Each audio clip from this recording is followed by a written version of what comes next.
Hi everyone, welcome to today's Employability Live. I'm Sam from Turnheads and I'm with Wendy from Gradprentice. We are two companies that are dedicated to helping entry-level creative talent to start their careers, and all our content is generated by people who study or work in the creative industries. Today's subject is going to be how to catch the eye of time-poor employers. So I'm going to hand over to Wendy to make a start, because I think you've kind of got, the step one kind of points, I think, for this. Yeah, thanks for that, Sam. My first point, and it's an obvious one for anyone, the fact that applying for the right job in the first place is kind of, common sense. But I know a lot of us haven't done it the right way. So what I mean by applying for the right job in the first place is having an intentional process of applying for jobs. Being intentional means, doing it on purpose, that you want a job that will showcase your strength. You want a job, or you want to apply for a job that really brings out your key skills, or it's reflective of what is sitting on your portfolio currently, the work that you've done, because hiring managers will look at the experience that you have, what you have gained in terms of the skill sets that you've gained. So you cannot apply for something that is totally intangent of what you have actually got skills sets for.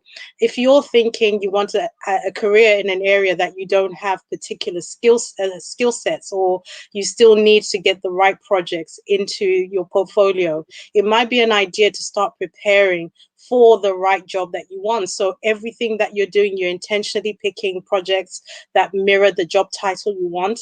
You are intentionally networking with the right people in the right industry that you're looking into going into. And what I do to help students with personal development plans is, when you are creating an action plan for yourself, and you're not creating it just for the next day or for the next week, you're creating it for the next 2 to 3 months, you've got enough time to actually create something bespoke for the job that you want. So pretty much like you're branding yourself to match the job that you want, so that you're not wasting employers' times. I think on an employer's perspective, they will get a lot of CVs, they'll get a lot of portfolios, a lot of candidates applying for one job. And the worst thing you can do is to give them information that just doesn't match with what they're looking for. So in the first instance, know the job that you want to go for and tailor yourself to really have the right skill set, the right experience that will match that job description. It's just like, wearing the right dress for the right occasion. I think that's pretty much how you need to think about it. And there are some occasions which are quite big, so you need to prepare for them. So never think you can prepare 3 days before an interview. Anything to do with getting job ready, you really need to make sure you've given yourself enough time to prepare. So you're looking at, giving yourself 2 to 3 months. So look at being proactive about this whole process of being, job ready.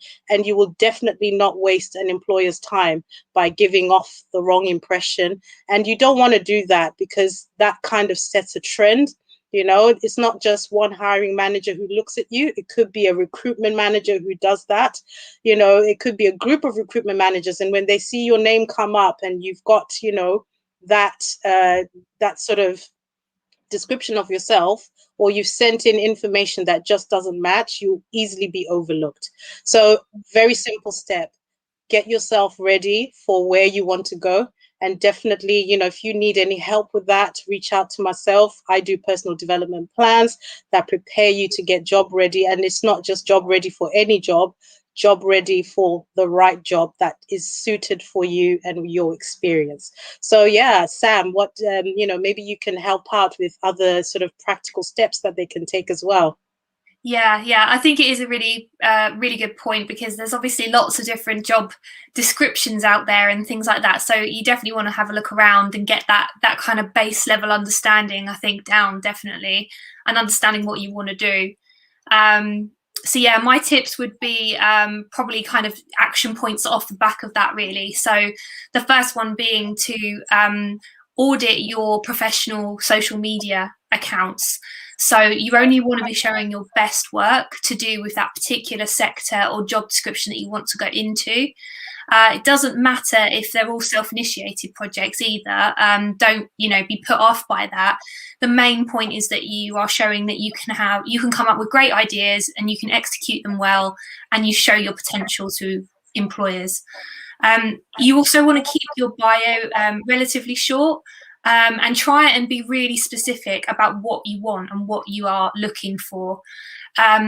Also use kind of skill words within it as well, so that you'll kind of use them as almost keywords, so that you're actually searchable within software like LinkedIn and things like that. And just make it really, really clear, basically. You could use buzzwords as well, like versatile or full stack, and just keep your accounts up to date as well, and describe yourself as a professional rather than a student as well. I think once you get into your third year, start describing yourself as a junior graphic designer or a junior web developer, because it just makes it clear that you are looking for work and you are a professional. The next point would be about CVs. So try and keep them to one page if you can. If it goes on to 2 pages, fine, but do put the most relevant, important information on page 1. This is because you never know who is going to pick your CV up. It could go straight to an HR person who's just going to be, rifling through them really quickly, and they're just going to hand over the most relevant CVs or the most relevant applications to their boss. So you want to make sure that you are tailoring every single time you submit a CV, you're tailoring it to that particular company, and really do your research about it to just give yourself that extra bit of luck when you actually apply. Also keep the layout clean and keep it really, really easy to read. Again, it's time. People just might have a few seconds to digest what you've done. So you really want them to pick out the best information about you very quickly.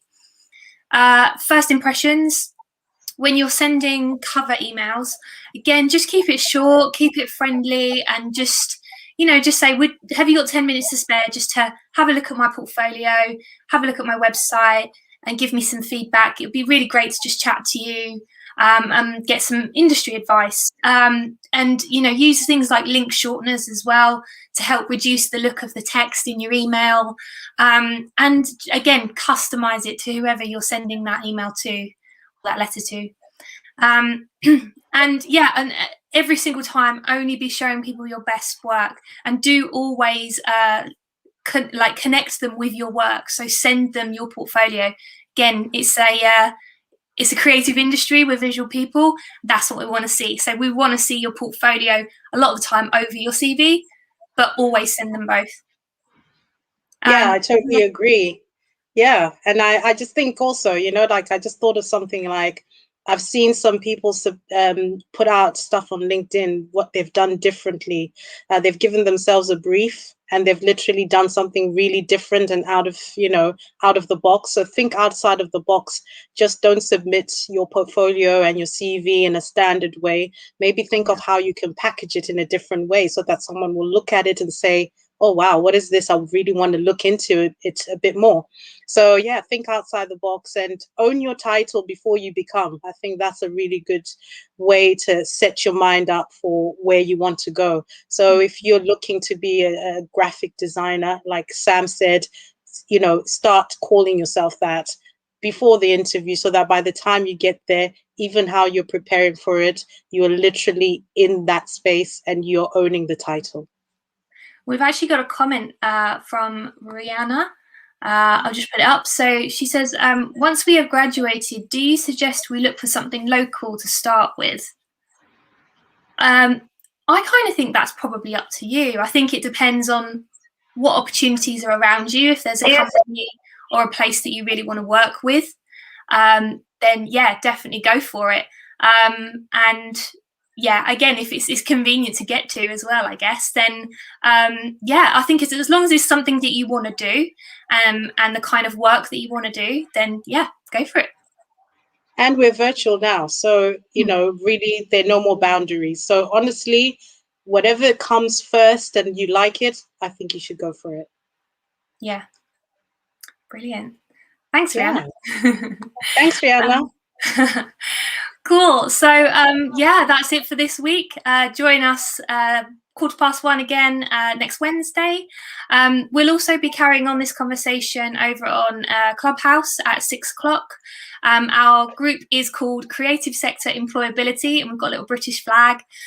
So yeah, start at 6 p.m.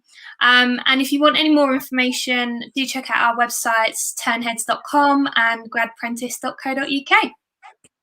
So thanks a lot, Wendy, and we shall see you again next week. Thank you, Sam. See you all next week. Bye.